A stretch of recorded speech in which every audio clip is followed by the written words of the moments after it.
मेरा भी आप लोगों से यही कहना है कि यार इन्हें करना मत भूलना। जो इस वीडियो में मैं आपको डेरिवेशंस बताने वाला हूं, top 20 most important derivations, please इन्हें जरूर कर लेना। फर्क नहीं पड़ता कि पीछे आपने डेरिवेशंस अच्छे से की हैं या नहीं की, अगर की है तो वेल डन, बहुत अच्छी बात है। लेकिन यार अब जो मैं बताने वाला हूं, इन डेरिवेशंस को प्लीज प्लीज प्लीज कर लेना। ये तुम्हारे बोर्ड्स के लिए बहुत ज्यादा इंपॉर्टेंट है और मोस्ट ऑफ द टाइम्स यही डेरिवेशंस पूछी जाती हैं, तो इन्हें जरूर अच्छे से कर लेना।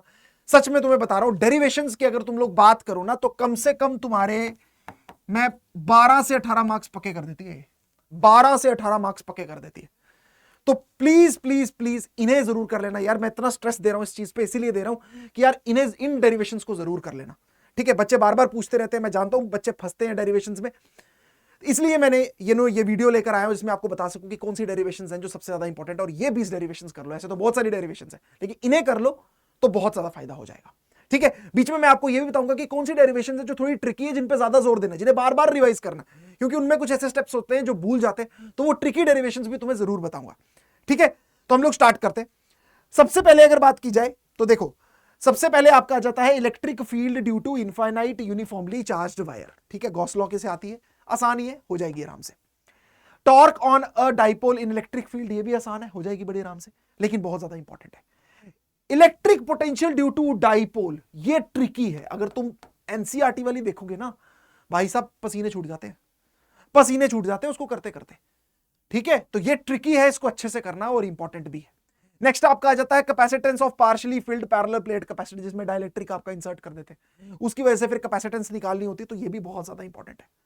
ठीक है, ध्यान रखना, ये जरूर करनी है भैया। अब स्ट्रेस लेके कोई फायदा नहीं, 3 दिन से भी कम का वक्त रह गया अब, तो स्ट्रेस लेने से कुछ नहीं होगा, उससे तुम्हारा सिलेबस नहीं कंप्लीट होगा।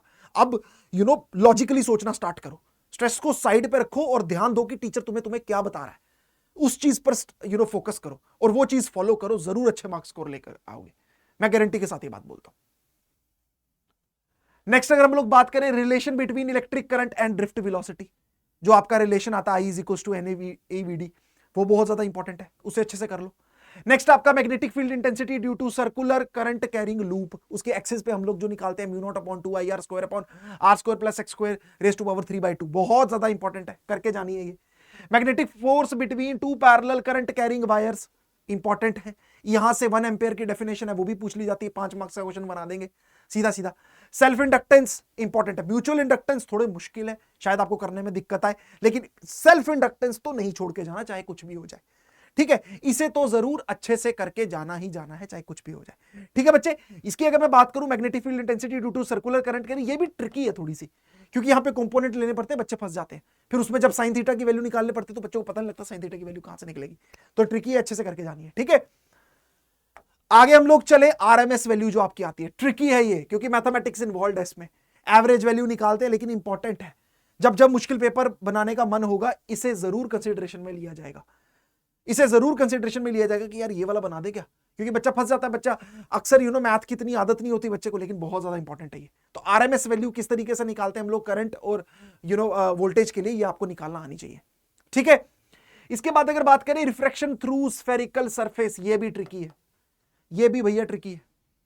ठीक है ना, क्योंकि यहां पे वो आपको ट्रायंगल बनाना पड़ेगा, वहां से देखना पड़ेगा, ट्रिकी चीज है, लेकिन इंपॉर्टेंट है, इसीलिए बता रहा हूं। जो ट्रिकी है मैंने आपको बता दी, क्योंकि इन्हें बार बार रिवाइज करना है, जितना भी आपके पास टाइम है, जब टाइम मिले इनको बार बार रिवाइज करो। ठीक है, लेंस मेकर फॉर्मूला उतना मुश्किल नहीं, एक बार ये हो गया स्फेरिकल सरफेस, उसके बाद तो ये बहुत ज्यादा आसान है, 2 स्टेप में हो जाती है ये कोई बड़ी चीज नहीं है। फिर आपका refraction through prism for minimum deviation, तो मिनिमम डेविएशन के लिए क्या कंडीशन होती है वो भी आपको पूछ लिया जाएगा। पहले आप लोग जो है मिनिमम डेविएशन के लिए क्या कंडीशंस होती है वो कंडीशन लिख दो, साथ में बताओ कि आपका जो रिफ्रैक्टिव इंडेक्स है वो क्या आता है ना, sin a + delta/2 upon sin a/2 आनी चाहिए निकालना, इंपॉर्टेंट है ये। ठीक है, ये चीजें जरूर ध्यान में रखना, इन्हें मिस करने की गलती मत कर बैठना। ठीक है, नेक्स्ट आपका आ जाएगा दोनों, ये आपके ट्रिकी है, ये दोनों ही ट्रिकी है, magnifying power of compound microscope.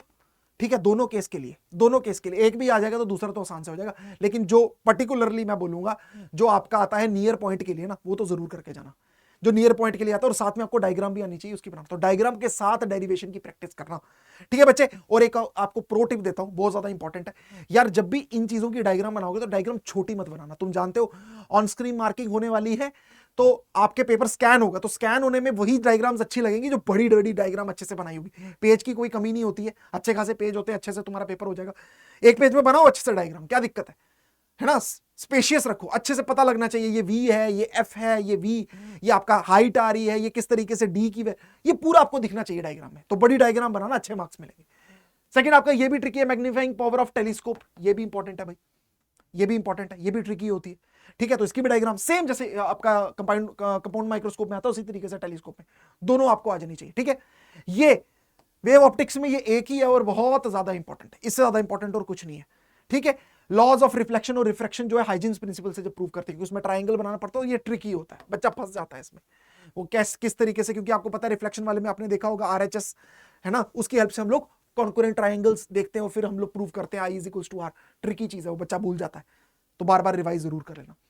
Next आपका आ जाएगा, ये भी हमारा करंट इलेक्ट्रिसिटी से, ये बहुत ज्यादा इंपॉर्टेंट है, equivalent EMF of cell joint in parallel combination. Parallel combination वाला, सीरीज वाला तो सबको आता होता है, पैरेलल में किस तरीके से निकालते हैं वो इंपॉर्टेंट होता है, वो आपका आ जाएगा। तो आपको आना चाहिए E net upon R net is equals to E one upon R1 plus E two upon R2, पता है ना उस चीज का, वो बहुत ज्यादा इंपॉर्टेंट है, तो आना चाहिए अच्छे से। ठीक है, लास्ट अगर हम लोग बोले ये चार, ये भी बहुत ज्यादा इंपॉर्टेंट है, electric field due to thin spherical conducting shell, जो हम लोग गॉस लॉ से करते हैं। ठीक है ना, वो आपको आना चाहिए कि इनसाइड में क्या होती है इलेक्ट्रिक फील्ड, आउटसाइड में क्या होती है इलेक्ट्रिक फील्ड, ये आपको जरूर जरूर जरूर जरूर आनी चाहिए। उसके बाद हम लोग बात करेंगे motional EMF due to straight conductor, ये बहुत ज्यादा इंपॉर्टेंट है आपकी। ठीक है, मोशनल ईएमएफ वाला जो है ये भी आपका बहुत ज्यादा इंपॉर्टेंट है, इसे भी जरूर अच्छे से करके जाइएगा। और आपकी जो न्यूक्लियर डेंसिटी जो है that is independent of mass number, ये भी आपका बहुत ही ज्यादा इंपॉर्टेंट है। मैं सीरियसली आपको बता रहा हूं, ये बहुत ज्यादा इंपॉर्टेंट है, और ये हमारा यहां पे रिपीट हो गया, इसकी जगह मैं आपको बता देता हूं, ये आपका आ जाएगा व्हीटस्टोन ब्रिज का। ठीक है ना, जो आपका व्हीटस्टोन ब्रिज का है ये आपका बहुत ज्यादा इंपॉर्टेंट है, ये मत छोड़ के जाना यार। बैलेंस व्हीटस्टोन ब्रिज की क्या कंडीशन होती है, किस तरीके से आता है, बहुत ज्यादा इंपॉर्टेंट है। एक और बता दिए, ये सारी जो 20 डेरिवेशंस है इन्हें अच्छे से जरूर कर लेना, इनको अच्छे से कर लेना, इन्हें छोड़ने की भूल बिल्कुल मत करना। ठीक है ना, अब जो हो गया पीछे उसे भूल जाओ। मैं इस टाइम पे आपको बता रहा हूं कि अगर आप ये कर लोगे ना तो 80% ऑफ द चांसेस है कि यहीं से फंस जाएगा। ठीक है ना, और यहीं से बार बार रिपीटेडली पूछा जाता है, मैंने बहुत एनालाइज किया है और देखा है। ठीक है ना, और मैं हमेशा स्टूडेंट जब जब मुझसे पूछते हैं मैं इन्हीं डेरिवेशंस को सजेस्ट करता हूं कि यार ये कर लो अभी इस टाइम के लिए। ठीक है ना, अगर तुम्हारे पास उतनी कैपेसिटी है पढ़ने की कि अभी तुम उतनी मेहनत कर सकते हो तो अच्छी बात है, फिर सारी इंपॉर्टेंट डेरिवेशंस कर लो, लेकिन इन्हें तो करके ही जाना है चाहे कुछ भी हो जाए। तो इन्हें छोड़ने की भूल बिल्कुल मत करना, मैं बार बार तुम्हें बोल रहा हूं। ठीक है, इन पर तभी मैं ज्यादा स्ट्रेस दे रहा हूं बार बार कि प्लीज कर लो, प्लीज कर लो। ठीक है ना, इन्हें कर लो अच्छे से, तुम्हारा बेड़ा पार हो जाएगा, तो घबराने की जरूरत नहीं है।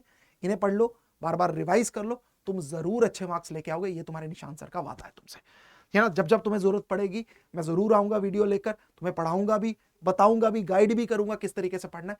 तो तुम बस एकदम पूरी ऑनेस्टी के साथ मेहनत करो और स्ट्रेस बिल्कुल मत लो। ठीक है बच्चों, अब मिलते हैं आपसे अगली वीडियो में, तब तक के लिए टेक केयर, गुड बाय, मेहनत जिंदाबाद।